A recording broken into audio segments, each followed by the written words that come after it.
Hey guys, it's Russell back, and on today's video, as part of our Bring That Mercedes Back from the Dead, I'm going to be introducing some short episodes called quickies. So if you want to get a quickie in, I'll just number them. This one's going to be number 1, and these are tidbits and little things that really aren't enough to make a whole episode, but things that I find on the Mercedes, things I want to show you guys, things I'm going to do, and I may have a couple of those combined in each quickie. Hopefully the video won't be longer than 4 or 5 minutes, if that's even possible. So with quickie number 1, let me show you something I found pretty neat on the Mercedes, and I think it's going to help a lot, and then something else that we need to take care of.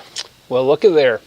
I didn't realize this car had a factory block heater. Here's the cord.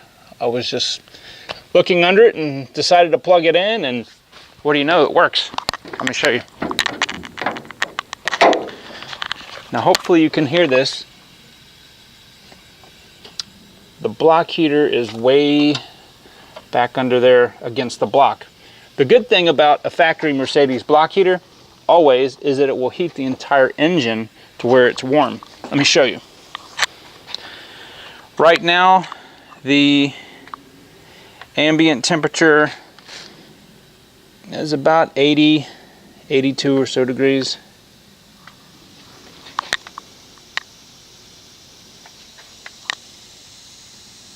Okay, now look. That's right. It's already heated the engine up to about 108, 112 the lower you go. So what is this going to do? What does this mean?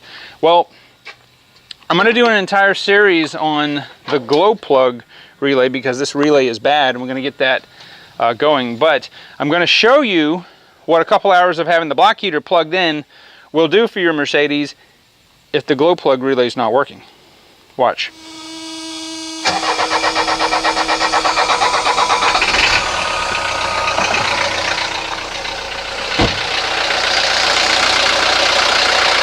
So I wanted to show you, I took these wiper blades off, obviously the Mercedes, and I wanted to show you what horrible condition they're in.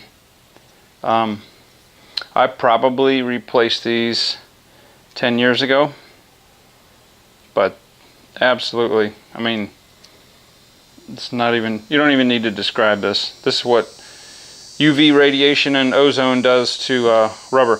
Anyway, so I did a video on how to make the wipers last a really, really long time. I've got some brand new wiper blades. These are the really, really cheap Michelin ones that I put on the truck. And what I'm going to do is I'm going to use the Aerospace 303 protectant. I invented a better mousetrap. I wanted to just show you guys real quick. If you'll take some tin foil and make a little boat, and then stick that boat inside the holder, it will keep the 303 from leaking out, because this really isn't sealed very good. So I just wanted to share that tip with you guys. It makes it much easier to have the wiper blades soaking in the 303.